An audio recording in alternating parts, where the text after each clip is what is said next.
Every day this woman stands by the window, gazing into the distance, her eyes fixed on one spot. Her family knows that at moments like this, she is not to be disturbed. No one approaches her as she sits recalling her past, and most importantly, as she travels back to the day of her birth. Heç kim belə vəziyyətə düşməsin, mən düşən vəziyyətə. She won't be standing by the window for too long today. She will cover her head and leave the house. She will head to the Guba maternity hospital. The doctors know this woman well. She will walk up to the second floor to meet young mothers or those preparing to become mothers. She will give them a big hug and some sweets. She then will proceed to the room where the newborns are kept and spend the next couple of hours here. Mən ad günüm martı 31-dədir. Mən hər ad günümdə gələdəm bu körpələri aladam qucağıma. Bir saat saxlayıram qucağımda. Məni anadan olanda anam 2 saat saxlayıb qucağımda. Xoşbaxt olsun bu körpələr, atalı analıdılar. Ona görə də xoşbaxtdılar. Mən ancaq xoşbaxt olmadım. Sanem Shekhsayedova, 92 years old. On March 31, 1918, this woman was a newborn who had spent only 2 hours in her mother's arms. For the rest of her childhood, she lived longing for her mother's warmth. She was looked after by this woman who saved her from the jaws of death, Saad Ahmedova, Guba's most senior resident. Saad Nene was Sanem's parents' next-door neighbor. When Sanem lost her parents, Saad Nene was 18. On that day, 3,000 Armenian Revolutionary Federation troops, otherwise known as Dashnak Armenians, led by Hamazasp, entered Guba. Komşuya gittim. Gidəndə uşağı, anası, atası Ermeniler vurup öldürdü. Mən ev içine girdim. Gidəndə gördüm uşaq beşik içinde var. Beşikteki uşağı mən tutup kucağına apardım. Ermeniler geldi. Gelenden sonra özler öldürenleri alıp gitti. In the beginning, people like her were not uncommon in Guba. Now they can be counted on the fingers of one hand. People call them grave seekers. These are not ordinary people. These are people who have not forgotten the pain brought by the atrocities that the Dashnak Armenians committed in the spring of 1918. They have valid reasons not to forget it. Saad Ahmedova realized this when baby Sanem grew up and started asking questions. Saad came to know that along with killing the little girl's parents, the Dashnak Armenians destroyed Sanem's past. Sual verende, mən tutuldum bala. Uşaq məndən atası istəyirdi. Məndən çox soruşdu. Mən deyə bilmədim. Məndən soruşdu ki, məni, atamı, ananı, qəbiri hardadır? Məndən dağı cavab vermək olmadı. Soruşub uşaq, üzüm də daraldı, uşaq da daraldı. Məndən soruşanda mən cavab verdim ki, mən bilmədim. Tapa bilmədi. Axtarı tapa bilmədi. Uşaq çox gəzdi. Axırda tapa bilmədi. Axır hələ uşaq gəzə qaldı. In 2007, while carrying out development projects in Guba, a mass grave was discovered.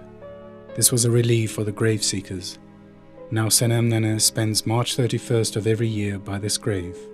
She looks at the bones, stops and dips her hands into the earth, as if trying to regain the lost warmth from it. Hər mən buraya gələndə hələ bilirdim ki, atam, anam buradadır. Buraya gəlib bu sümüklərə, bu şeylərə əl vuranda ürəyim biraz təsəlli tapadı. Bu sümüklərə əl çəkədim. Hələ bilirdim atamı, anamı tapmışam. 92 il mən bunları tapmamışam. Hindi tapmışam. Hələ bilirdim ki, burada atam, anam var. The tragedy of the Azerbaijani people started in the 19th century, when Tsarist Russia realized its wish to access the southern seas. This desire resulted in many casualties and devastating wars. Following the 1804 to 1813 and 1826 to 1828 wars between Russia and Persia, the Gulistan and Turkmenchai treaties were signed. According to these, Azerbaijan was to be divided in two. The northern part came under Russian control, while the southern part was assigned to Persia. On March the 21st, 1828, after the signing of the Turkmenchay Treaty, the Russian Emperor, Nicholas I, issued a decree formalizing the creation of the Armenian Oblast. This administrative unit comprised the territory of the Khanats of Erevan and Nakhchivan, including the city of Erevan. At the time, there were 7,331 Azeris and 2,369 Armenians living in Erevan. Following this, the mass transfer of Armenian population into Erevan, Karabakh and Nakhchivan from Persia began, as local Azeris were fleeing their homeland. Similar measures were carried out in 1828 and 1829, and in 1877 and 1878, when the wars between Russia and Turkey took place. According to historical sources, in 1829 and 1830 alone, 40,000 Armenians from Persia and 85,000 Armenians from Turkey were settled in the Caucasus. In reality, the number of Armenian immigrants was much higher. The immigrants were settled on fertile lands of the Azerbaijanis. This factor aggravated social, ethnic, and religious differences.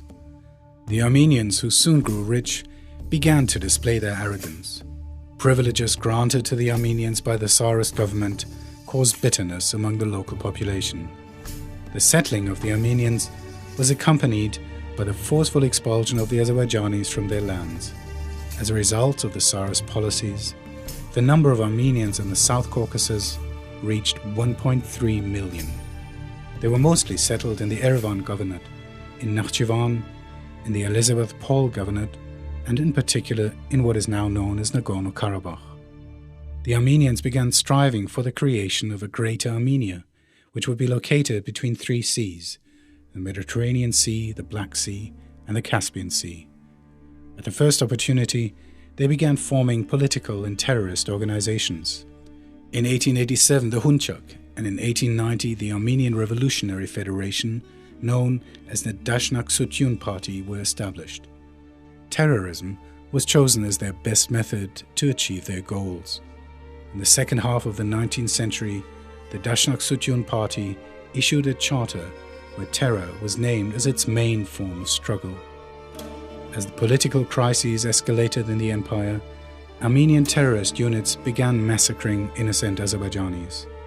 In 1905 and 1906, armed Armenian bands initiated mass killings in Baku and other parts of the South Caucasus.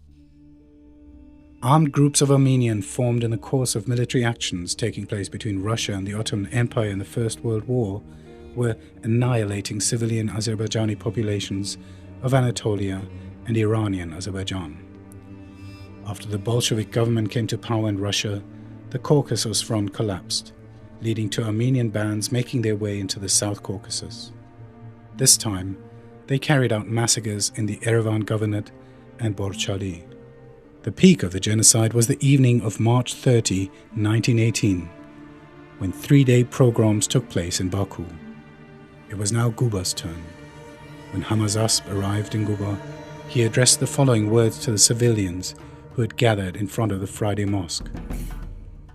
"We have been ordered to annihilate every Muslim living between the Caspian Sea and Shardau, and to raze their houses to the ground." Hamazasp did not make it a secret that he had received his orders from Stepan Shaumyan, the head of the Bolshevik regime in Baku. Eyewitnesses to those events are still alive. Their testimonies are consistent with historical accounts. Benim kardeşim geldi bize dedi ki bir Ermeni var, Hamadas adlı. O diyor ki seher gelip bizi kıracaklar. Ancak biz korkmadık, kaçmadık. O vaxt mənim 16 yaşım vardı. Biz də Quba meşidinin yanına gəldi, o gidib görüb ermənilər yığılıb, ermənilər var. Biz də onlardan soruşduq ki, siz bura niyə yığılmışsınız? Onları içərisində də bir Hamanasın erməni vardı. Bizim bura gəlməyimizin dedi, sizi qanımızı içməyə gəlmişik. The consequences of implementing the blood-sucking policy are still seen on Gafar Baba's face after many years.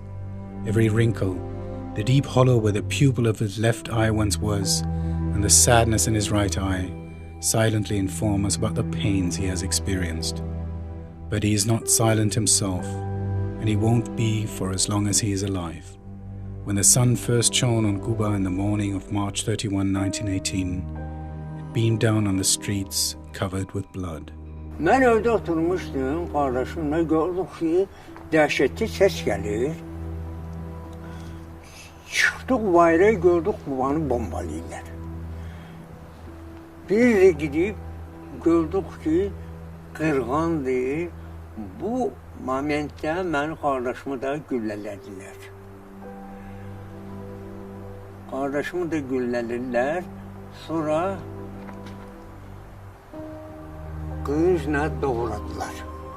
Momentdə dedi, məni gözümə moment tüfengi kundağına vurdular. Gözüm de çıktı, töküldü. Yerinden.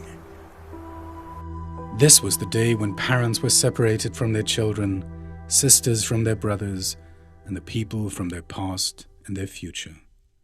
At that time, Khadija Dadashova was 8, and her brother Abdul Khalik was 17.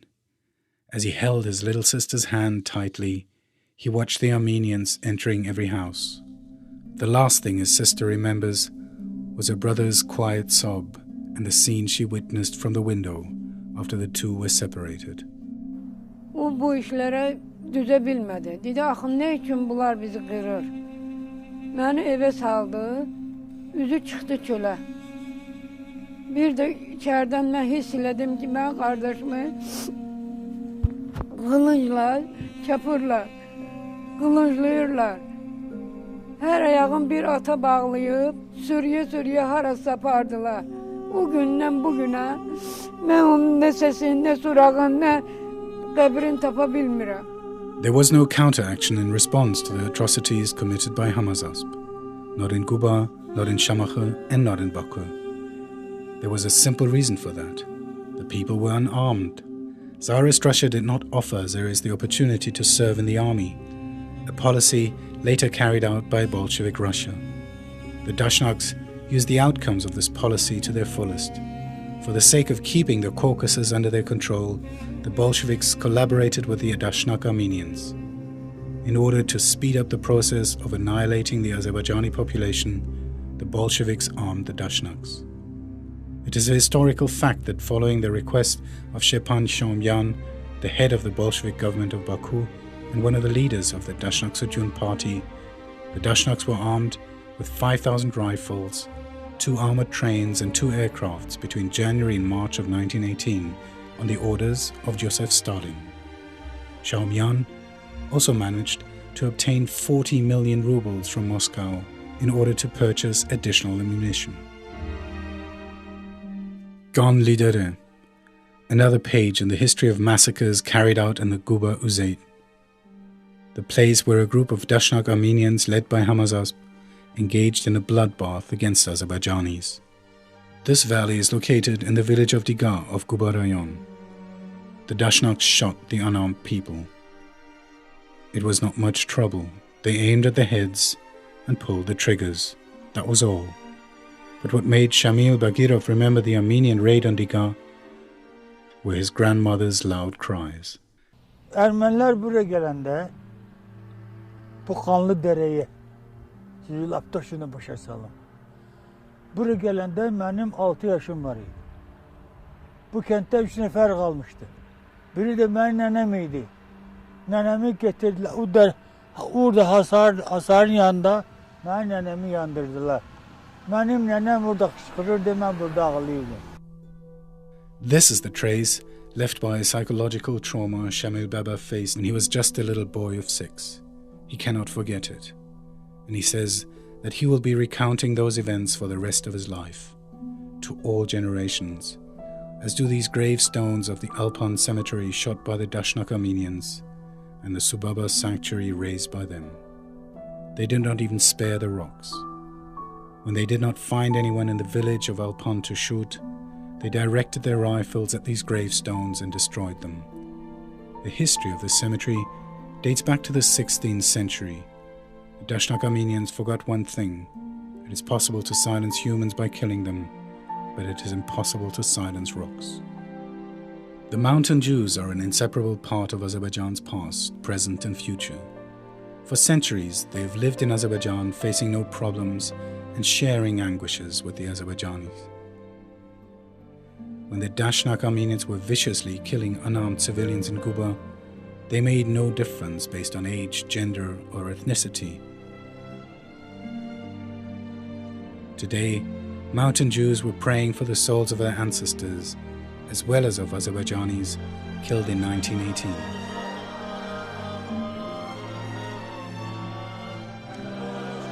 Armenians initiated atrocities, inflicted pain and caused hardship to Azeris and Jews alike. Guba'da soykırımı olanda Ermeniler tarafından Yahudilere de divan tutulup onların neçe adamlar Azerbaycanlılar arasında katle getirilip onların sayı minlerlendi. Yavushua Simonduyev is the principal of the Isak Khanukov Secondary School No. 1 in Guba. He has heard about the killings carried out by the Armenian terrorist groups in Guba from his grandparents and other elders. What he has learned from the books even strengthened his impressions of those tragic accounts. When the mass grave was discovered, Yavushua Simonduyev had only one thing to say. Rus dilində belə deyirlər. Где Armenov, ничего делать евреев. Bugünkü gündə Qubada kütləvi məzarlıq aşkara çıxardılmış. Orada çoxları bilmirlər, bu həqiqəti dünyaya çatdırmaq lazımdır. Orada ən çox da vəfat edilənlər, ya qətlə yetirilənlər uşaqlardır, qadınlardır, qocalardır. Bütün bunlar ermənilər tərəfindən həyata keçirilmişdir və onların içərisində bütün millətlərin nümayəndələri var. Artıq bugünkü gündə o sübutu yetirilmişdir. Bu faktdır. Bu faktı isə heç kəs dana bilməz. So why are unquestionable facts being questioned? Why are the obvious realities so blinding? And why do those that see everything turn a blind eye on these realities? Many ask themselves these questions, but those that wonder the most are the people who could be living their final years, months, days, possibly hours and minutes, and maybe even seconds in this world. The people that spent their lives looking for the graves of their families. This quest has also brought Khadija Nene to the mass grave, so she could touch the bones, call her brother Abdul Khalik's name and feel his breath, and try to recall her cousin Amirjan's powerful figure. This is all Khadija Nene is able to do. The bone might be her brother's, or it might not be his. To Khadija Nene, it does not matter anymore. This is the only place where she is, albeit partially comfortable. But the grave seekers are worried about something else. They worry a lot, and they express their worry by merely asking her questions. Məni, gözümü, qardaşımı əlimdən aldılar. Ermənilər. Gözümü aldılar ermənilər. Bəs qardaşımın qəbri hardadır? Onu tapa bilmirəm. Ermənilər bunları hara aparıb, neynədilər? Tapmaq olmadı, bilmək olmadı. Mən qardaş həsrəti ilə, əmi oğlu həsrəti ilə, qohum qardaş həsrəti ilə dünyadan küsürüm. Mənim günahım nə idi? Mən xahişliydim, mənim günahımı, yoxsa da erməniləri günahı varmı? Mən ölüncə biz bildirəsiz. Xahişliydim. Xahişliydim bizi dərdimizə bir çara qılın. Mən həmişə qardaş həsrəti ilə yaşamışam. Mənim günahım nədir? Nədirsə mənim günahım divin mənə. Mən ölüncə bunu bilib sonra ölmək istəyirəm. Sanem Nene cannot cry anymore. This is another consequence of the world's indifference to her tragedy. She has cried a lot, but her tears were in vain. She has said a lot, but no one would listen outside Azerbaijan. Meanwhile, all this woman has wanted was to know the truth. What was the fault of her parents? What was her fault? She has not heard any answers, just like she has never received any birthday presents, having been born on a tragic day. Now she cannot cry. The world's indifference deprived her of even this privilege. She believes that this could be for the better. Why does one need to see the light of the world that has no justice? O kadar ağlamışam, gözlərimdə yaş yoxdur. Biri kördü, birisi de görümdü. These people are demanding that the international community reacts to the genocide committed by the Dashnak Armenians in 1918. Not because it was just another crime, but because this was a crime committed against humanity, civilization, and all moral values. According to Article 2 of the Convention for the Prevention and Punishment of the Crime of Genocide, adopted by the United Nations on December 9, 1948, genocide means any of the following acts committed with intent to destroy, in whole or in part, a national, ethnic, racial or religious group, as such, A. Killing members of the group, and B. Causing serious bodily or mental harm to members of that group. 715 Azeris were brutally killed on the first day, and 1,012 were killed on the second day of the massacre, initiated by a terrorist group led by the Dashnak Armenian named Hamazas in the city of Guba.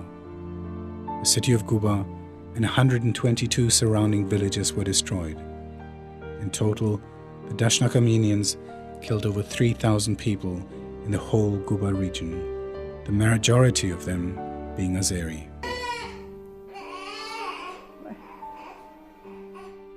Sanem Nene is sitting near the newborn infants and is absorbed in thought. It is March 31. Today is her birthday, but Sanem Nene is in eternal mourning. It's the day of her parents' murder, of the killings of Azeris, and of the massacre committed by Dashnak Armenians. All she knows about her mother is that her name was also Sanem. She is 92 now, but those childhood wishes still dwell in her heart.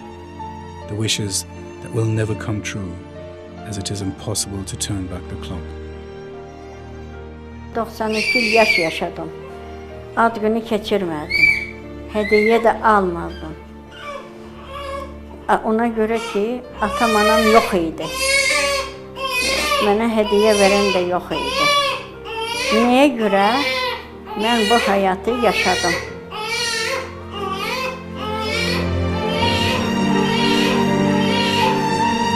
Saat Ahmedova, a woman that named Sanem after her mother.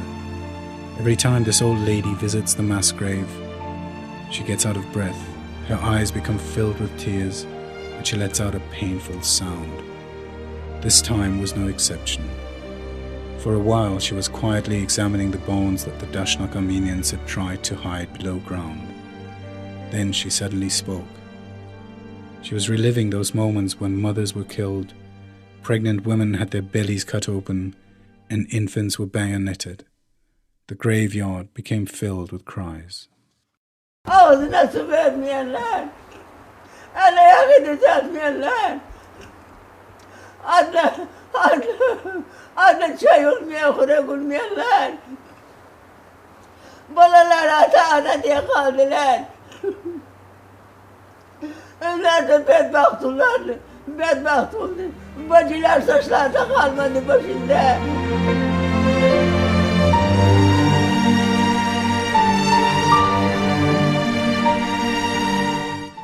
A woman who has witnessed an act of genocide with her own eyes and experienced this tragedy all through.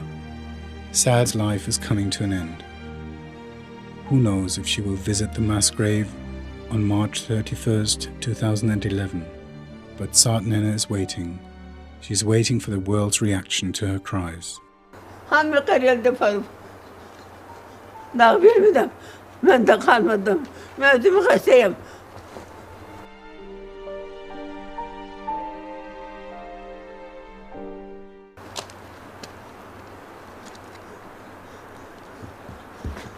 Ne bilmedim bala. Onlar öldürdü ki bizi. Onlar öldürdü bizi.